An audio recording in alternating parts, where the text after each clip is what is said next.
Brilliant. And eyes us live. I'm joined now by head coach of Shaw Mixed Martial Arts, Richard Shaw, aka Shaky. Shake, first of all, I think it goes without saying why we're on this afternoon. Obviously, a massive fight for Jack Shaw last night. Big win, second round submission. First of all, how's it all settling in for you today? Oh, I tell you today, Lou. Over the moon for Jack. Really pleased. I think he's been out of the cage for 10 months. The fight camp wasn't ideal with the COVID lockdown, and there's been lots of obstacles. Obviously, coming over here, having to be in isolation for 5 days. But I felt that he rose to the occasion. Again, he just showed that he belongs at this level. So I was over the moon with the performance. Yeah, brilliant. And speak to us a little bit about the fight, Shake, because like you said, there was a lot of obstacles for this one. Obviously, you had weeks of training amongst the lockdown, a lot of opponent changes. What was kind of the thought process going in with all that going on? The camp itself, it wasn't ideal, but it was it was pretty decent. I mean, we were given the go ahead by the Welsh government to put a pro team together with pros to start training. So I had obviously Brett, likes of Oban. We put a pool of 6 fighters together to prepare both Brett and Jack. So the camp itself was okay. Obviously, it's a shorter camp than normal. I'm an hard taskmaster. I like 10 to 12 weeks for all the fighters for a fight camp. This was dropped on us at 7 weeks notice, and obviously normally my guys are good to go after 4 weeks of preparation, because they're always in the gym, but we haven't had that luxury of from March up until 6-7 weeks ago, they were doing nothing other than running or a bit of road biking. So it was bit shorter than what I would have liked, but everybody's in the same boat, so it was a case of making the best of a bad situation. Brett and Jack have both been very, very disciplined during the camp, and both arrived that the weight was achievable on the weight cut as well. Yeah. And what about the changes of opponent as well? Was there sort of any factor in that? Because obviously you switched a couple of times, didn't you? Four opponents in 4 weeks we've had. The original opponent was Geraldo de Freitas, who he was going to fight in London. I won't name names for a couple of others because I don't know the reasons why they pulled. But the second one was an American and Mexican guy. That was done, and then all of a sudden that was off the cards. Then we signed for Dos Santos, the Brazilian. That was done and dusted in 2 days, to be fair. But then obviously the poor fella tested positive for COVID. So it was literally, I think it was like a day or two before we actually had to drive up to London and go into isolation that we got the paperwork signed for this guy. And props to him, he turned out he was a big lad on the night as well. He filled out a bit more than I thought he was going to. He was quite physical. He wasn't much size different with Jack, and we ended up fighting Phillips, who's on a 5-fight win streak. It is what it is. This is what I always say about game planning. I'm not a great believer. We'll have a look at the fight then and see where there's strong points. I don't know, but we don't necessarily game plan to the point of we fixate on it, because, as I said, we've had 4 different opponents. 2 have been orthodox, 2 have been southpaw in the last 4 weeks. So it's been a bit of a mix-up in training. We just try to get Jack to do what he does best, But yeah, Jack's Jack, isn't he? He takes everything in his stride. He wasn't overwhelmed. He was adamant he was going to fight regardless of who they put in front of him, and he turned up and give a good account of himself. So I'm over the moon with it. Yeah. And some great comments. Obviously, I don't know if you've actually watched it back and seen the commentary, but you had the likes of Michael Bispings saying, Jack reminded him of GSP, the way he fought, the way he was so sort of calm in there. You had Paul Felder saying he fought a perfect fight and could be the first Welsh UFC champion. I mean, what do those sort of comments mean to you after all the hard work you put in, Shake? Yeah, they're lovely to hear. It's nice for Jack to hear, isn't it? But, we know where we are. He's 25 years of age. GSP is one of the greatest of all time, and we're a good way off being being at that level. But that is the goal. He's very driven, Jack. He sets his targets really high. So yeah, it's lovely to hear those sort of comments. Bisping don't give praise unless he means it. So it was nice to hear it coming off the big man himself. Yeah. I think in there as well, one thing we spoke about before the interview was about Jack being very self-critical. Now he's gone out, he's put in this perfect performance that Paul Felder pointed out, and he's come out and said he felt he looked a little bit sloppy for the first half of the fight. I mean, is that part of the sort of mentality that drives him to being to where he is at the moment? It is. It happens with him all the time until he sits down with me and we watch the fight back together. put things in perspective. He's like, he's one of these. He thinks that he should hit every takedown. He should land every jab. He should land every kick. He shouldn't get touched. But that's not the nature of fighting. But there's nothing wrong with that because he sets his standards high. But he got caught with a couple of kicks to the body. It was a high kick which he covered up well on. Usually if he gets somebody down, he keeps in there. The lad managed to get up once, but it's the level that we're fighting at. This is a kid that's got good American wrestling experience. He's a BJJ black belt and he's been in the UFC before. And this is his second time round. So I was pleased. It was over the moon. Really good. Particularly with all the things, leading up to it, the opponent changes, the isolation for 5 days, having to sleep during the day, train during the night because we've had to get in line with fighting at 3 a.m. Abu Dhabi time to be in line with American TV. But I just think as a team we've done a brilliant job, and Jack reaped the rewards on the night with a brilliant performance and a finish again. So I'm over the moon. Yeah, another finish. He's becoming known for these rear naked chokes now, isn't he? Yeah, the human backpack, isn't it? I've seen all over Twitter and Facebook today. They're calling him, but yeah, I'm over the moon. He's a humble lad, and I don't like to heap too much praise on him because some people take it as he's just saying it because he's his dad. But nobody trains harder, no one commits more to the diet, the discipline. If I could bottle that discipline and that mindset that he has and sell it, I'd be a millionaire 10 times over. Do you know what I mean? Because not everybody has that drive that he's got. Yeah. Did going back to the fight, Jake? Did the finish come a little bit sooner than you expected? Obviously, as you said, Phillips, he's an experienced guy, and he's got quite a similar record to Jack, I suppose, in terms of the numbers. To be honest, though, yeah, to be honest, we called it. To be honest, we spoke where before, and I said if we can get him down early in the first, put a grind on him, which he did. He's brilliant when he's on that back and he's pressuring you, even when you. The kid Phillips, he worked awful hard to keep getting up to his feet and then get put back down, back up. Then he took some heavy shots as well at the end of that first round. You don't hear it on the commentary because they go into his corner first, but if he come into our corner first, you would have heard me and Carbo say, right, if we can get the takedown early, you'll stop him this round. You've taken a bit of his soul a little bit in that first round performance, and we had it bang on. I mean, if he gets you down at the beginning of the round, there's not many fighters are going to see 5 minutes out underneath him, so we went to plan. We were over the moon with it. It was a job well done. Yeah, and I suppose that begs the question now: what do you sort of see next for Jack Shake? Obviously, you're his father, you're his head coach. What is there any sort of people you're specifically looking at, or is it just the next fight? Listen, with the UFC, you fight whoever they say. I think people think that you can be knocking fights back and having a negotiation with them. To date, we had 3 opponents for his first fight. We agreed every one of those. Ended up fighting Nolan. This one we've had 4 opponents. We've not said no to anybody. So listen, he's early in his career. He's 25 years of age. He's still developing physically. He's learning every day. We're in no rush. This is a career where you don't hit your prime till you're 29, 30, 31 years of age. So he's 4 years off his prime. So it'll be wherever they say we'll go. I'd like to have one more fight and then maybe look at a top 15 opponent. So somebody that's been in that top 15, I might have just dropped out. It would be an ideal opponent, but no. And again, I never target anybody specifically, just for a simple reason. We've had 7 opponents in 2 fights, so it doesn't count for a lot, Yeah. And in this climate, this time, this day and age as well, some kids are probably not training regular, so not available. So no, we're not one for calling out. It'd just be again a little step in level again, somebody that's been in that top 15 and maybe just drop back out of it. That would be an ideal scenario. I think the back year, this talk's nothing official, but around about October, and that would be perfect for us. You can have a couple of weeks off and we can get straight back into it again. Yeah. I think what you've said there is sort of what Jack has been known for over the course of his career so far, even with Cage Warriors. He didn't want to make that jump until he got the belt, until he defended it. He wasn't sort of crying out to be signed up.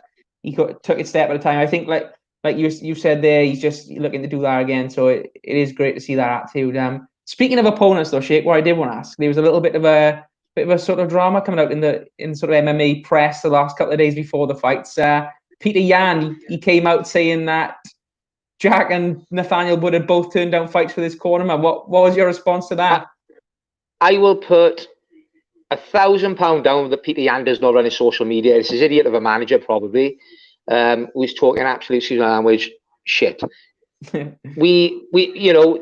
We've turned down a fight with a guy that is not even signed with the UFC. You take from it's just them trying to get attention. Nathaniel and Jack have both gone into the UFC, are doing well. I know for a fact that Wood wouldn't have turned that down either. If anything, it'd have been a step down from the opponents that they've got now. So it's just absolute rubbish, mate. And as you've seen, there was no response off Jan to the criticism that followed the tweet. And again, it's probably just his manager trying to get a little bit of hype, a little bit of exposure for someone he's trying to get signed by the UFC. And best of luck to him. But a load of rubbish. Absolutely, I got nothing to say on it really other than that. Yeah. No, glad to have that one cleared up, Shake. Like I said, it's one of those. It comes out, doesn't it? The tweets, and then the next couple of days, you see all the news articles coming out. So always good to get an answer from the coach about that one. It's a lot, absolute rubbish, mate. Absolute rubbish. Yeah. And I mean, obviously, you've been through this whole process now. You've done the quarantine, flown out, done another quarantine. What's Fight Island been like overall? Because as an event, it's done amazing numbers. It's been on the tip of everyone's tongue. Sports people across the world have been talking about it. What's it been like to, number one, be out there, and what is it like out there? The experience has been something I've never encountered. The flight over blew my mind. I've never travelled in that level of an airplane in my life. You know what I mean? It was like a 5-star hotel room. I had better meals on that plane than I've had at a Michelin restaurant. Etihad, was it? Yeah. Let me tell you, God, I'd love to know how much that costs per person to fly us out. The treatment has been second to none. The UFC, they're a machine that look after their fighters and the coaching team. To be fair, take outside the isolation has been awful. It's really difficult, particularly when you're trying to prep a fighter. But outside of that, your food has been laid on. You're in a hotel that I'd hate to imagine what the cost of this hotel would be if you were coming here on holiday. It's a beautiful. It's somewhere I would love to come back. And have a look at when all this madness is over and everything is open and even have on the F1 track as well, isn't it? On the Formula 1 track as well. The F1 track. Where I'm talking, I've got a balcony by there and it's overlooking the F1 track. Yeah, go. So you can hire a car, and you see cars now around about this time. What's the time back there? 5 a.m. Yeah. So over here it's 8 p.m. Anything between 7 and 11, you see the cars going around where people are hiring the cars to have a go on the track. Fair play. Could be worse then, Chick. Yeah, I've had worse. I've had worse weeks. But people looking and go, "Oh, you've had a fantastic time in Abu Dhabi," because of the times we're fighting. Obviously, we're sleeping 6 a.m. till 3 p.m. Getting up, doing a training session, shower, rest, speak to the UFC, do your media duties. Then you go. The sun goes down out here at 6. So today is the first day of me and Carl Parker managed to have an hour sat down for the pools. They opened the pools back up yesterday. Everything's been closed. Yeah. But the pools were opened back up yesterday, so we had an hour up there. But apart from that, it's just been business. You know what I mean? It's been getting up, training, resting, eating, training, resting, eating, training, and going back to bed. Took a bit to get, a couple of days to get into that pattern of keeping yourself awake till 6 a.m. But we, the last 2 days we've had it smashed, and Brett's the same now. He's well into the pattern. He's up till 6 and not getting up till 2, 3 p.m. Yeah. Has the heat been a factor at all in prepping Jack and Brett? No, to be honest. All the training's inside the hotel, and everything's air conditioned. It feels no different in the hotel to what it would in the UK, to be honest. What about the arena? Is it what's the temperature like in the lovely arena? There as well. They were saying that when Khabib Poirier fought over there, that it was like 100 degrees. Yeah, that's right. They've got that cracked. The back changing rooms was nice and warm, which you always want to get. But when you walked out, it's no different fighting on an event in the UK. To be honest, it was brilliant. They've the organisation and the money they have put into this event is incredible. I've never witnessed anything like it. You're a phone call away from having anything that you want. It's brilliant. Yeah, no, it looks like it's been amazing. So, can't fault them really. And obviously now we've got Jack just on the plane on the way home, but still another fight coming up. Brett Johns has got a big one coming up on Saturday, hasn't he? What sort of mentality and frame of mind is Brett in at the moment? He's in great shape. We weighed him this morning because we're going to start the weight cut tonight. So we weighed him when he got up. He was 147. Have I got that right? 147. No, he's like now 143. He 143. He had 7.5, 8 pound to shift. He's, we've done a really good workout with him yesterday. He's as fit as a flea. So midnight tonight, our time, which will be 9 p.m. your time, we'll start the process of cutting the weight for him now and get it all done tomorrow. He can relax then, like Jack did, refuel, rehydrate, and ready to go on Saturday. But no, he's got a tough opponent, Montel Jackson, awkward, tall, rangy, southpaw, good wrestling background, good winning streak. The UFC are hyping him. We've done our own work on him, and Brett's approach in training has been spot on, and I'm confident we'll come away with another win on Saturday. Yeah. Does, obviously, with Jack getting such a big win and such a good performance on Wednesday, does that sort of build Brett's mentality at all to sort of have that little bit of I just think I think it confirms that we've had a decent enough camp to come out here and compete. Brett is pinpoint when it comes to preparation. To be fair, he's a fantastic athlete to be around. His weight has been down right through this lockdown. He's not missed a session over the last 7 weeks, so he's more than ready. Brett, now get the weight cut. That's the hardest bit. Get the weight cut done, weigh in, refuel, and enjoy the moment. It's a fantastic venue to fight in. You've got Dana sat cage side. Some big names over. We were just up at the pool now, and there's Shogun's cage side. We've seen Bisping, poolside, not cage side, Bisping. So it's a fantastic experience for the young lads and the fighters to be around these guys that have been around a long time. But he's more than ready, mate. And like I said, it puts him in a good mindset with Jack coming off a win as well. How much of a factor has it been? Obviously with Jack, he's been so good. Brett was so good in Cage Warriors level as well. Now the two of them have come together. They're training together a lot. Is that sort of a big thing in the both of them pushing forward and aiming at this top 15 of the division? Where else in Europe have you got two lads that are capable of being top 10 bantamweights training together? You'd pay a fee to watch some of the behind closed doors training sessions we've had. You can't put a pin between them. They're just both pushing each other. Iron sharpens iron, as they say. And I really believe that within 12 months, both lads will be back in that top 15, top 10 place, just from the fact of the benefits of training together. Yeah, and you got the other guys as well. Chris Edwards, Josh Reed, a lot of other guys who've kind of been about the sport a long time in that same weight, haven't you? We got a fantastic team for the lighter divisions. I say this to everybody. If you're a fighter between 60 or bantamweight and lightweight, there's not a better team in Europe, in my opinion. We not just the facility we got, but the strength and depth. Like we said, you got Edwards, Josh Reed, and then Oban Elliott coming through. You look at some of the other lads there, Scotty Pedersen, Jordan Pete.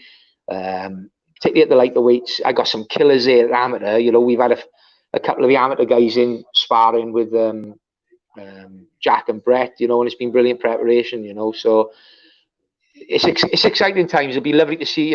This pandemic hasn't helped. It's put the brakes on a bit of progress for everybody. But if we get back to a bit of normality, September, October time with the gyms, it'd be brilliant to see where Jack and Brett both are around about July. July next year, 2021. I think you'll see two different fighters again, both improved. Yeah, so it's a very exciting time to be a Welsh MMA fan, I think, isn't it? So onwards and upwards with that. Did you get a chance to watch John Phillips fight after Jack fought Shake? I did. Gutted for John. I mean, he's probably prepped for the last 7 weeks. The guy, his original opponent was very similar. John comes and happy to have a striking match, and to be told as you're getting on the plane, which is when he found out that his opponent had pulled out. And John's a man's man to fight this fight. He'll fight anybody. There's no fear in him. But he's been given a totally different prospect then with this kid. Nobody knew a lot about him, but I think the world has seen that he is a legit guy, good wrestling, and is going to be a problem for anybody at welterweight or middleweight. But John showed his toughness. I just gutted for him, really. All the hard work and the change of opponent has been unsettling for him, I'm guessing, as well. But he'll be back. He's excited to fight. I think the UFC think a fair bit of him as well. So I think he'll be back soon. Yeah, definitely. And like you said, it can't be easy with these change of opponents, especially when it is such a different stylistic matchup. It's tough because you can't. Once you sort of get on the flight, you haven't really got a chance to say no either of you. That's the problem. No, and we've had a lot of experience in Cage Warriors with Jack was going to fight for a world title in September. He had 3 opponent changes in 3 weeks leading up to that title fight, and then the guy that he finally ended up with failed a brain scan, and then he ended up fighting somebody, some Brazilian. So it's part of the process. We've been dealing with it, as a team for some years, which is why we don't put a huge onus on the preparation and game planning for an individual. So it is what it is. It's the nature of the game at the highest level, and John will be back. Yeah, Sheikh, we've got a comment coming from Ben Farley. He's asking, what factor sun cream have you had to wear with since you've been out on Fight Island? Factor 30 I've had, but Jack Shaw's had factor 50. He's only seen about hour of sun, and he's like a vampire. I worry he'll burst into a ball of flames. I'm a sun man. I can sit out in it for hours. But yeah, factor 30. Like I said, I've seen. This is not exaggerating. Probably about 90 minutes of sun since we've been out here. So yeah, it's a lot of indoor work then. But I mean, at least the boys are not going to be having that sunburn. I have been worried about Brett Johns. I gotta say, 'cause he's got a similar complexion to me. Brett and Jack are the whitest men in this arena. Let me tell you, of all the fighters, coaches, staff, they're the 2 pastiest skinned individuals in the building. Joe Duffy's in there as well, mate. Joe's on camp. So those 3 together, they need factor 50. Yeah. And Sheikh, obviously, I know we're going to let you go now. You got a busy day ahead of you. But have you had any sort of response from the UFC staff, from the UFC people, of what the Welsh fighters have been sort of reacted to, like how they've been received, I suppose? No, not really. We like I said, we not spoke to anybody today because it was last night. Time we come home, and again, we didn't get up until gone midday today. But just looking online is been a huge furore online on Twitter, Instagram, and on Facebook. So they're fully aware. They keep mentioning the Welsh all the time now on some of the tweets and on the Instagram posts the last 24 hours. So we're doing something right. This for me personally to see it, with the work we've put in at grassroots level, not just at my gym, across the board in Wales, it's fantastic to see that we get no props at last. Yeah. Sheikh, I got one more question coming in, which is from James Hamilton. He's saying he'd love to know your opinion on the state of my hair at the minute. No comment. No comment. James, don't be an instigator, mate. Well, Sheikh, what's the rest of the day look like for you now, Sheikh? Is it just prep now with Brett, or prep with Brett? I got an interview now with BBC at 7:00, so I got a bit of media stuff I got to do. 12:00 then we'll go up, do some pads, start cutting a bit of weight. Hopefully get most of it off by 3 a.m. Brett will go back, relax, get up. If we've got a pound or 2 to do in the morning, we'll do that. We'll go across into the official weigh-ins, and he'll do what he does best then on Saturday. Yeah, no, we're looking forward to that one. And one more last who's come in is going back to Tank, but obviously you're a head coach, you're a father. How proud are you of sort of seeing him go out and put on performances like that at the world's highest stage? Over the moon. And I have this conversation regularly. It's difficult as his father. Do you know what I mean? You can't shut that emotional attachment off either. So I feel like I've been in a fight myself. Do you know what I mean? It happened. People, this is not me being over the top. It absolutely sucks the soul out of me over the 24 hours leading up to it. It's such a relief when it's over, but then at the same time, then that relief kicks a bit of adrenaline, and I can't even sleep. Like I said, I've had about 2 hours. I've had about 2 hours kept in 48 hours. So it is, but yeah, I'm over the moon. I'm proud of him as a man. Do you know what I mean? Let alone what he achieves, with his MMA career. So as his dad, I couldn't be prouder. Brilliant. Well, Sheikh, all the best for Saturday. Obviously a big fight. Hopefully we get another Welsh win there. And I know you're obviously busy, so thanks for taking the time to speak to me as well, buddy. I do appreciate it. No problems at all, mate. Thank you for all your support as always, buddy. Yeah, brilliant. Sheikh, take care, and we'll see you soon, all right? Ta-ra, Luke. See you, bud. Hey, Sheikh.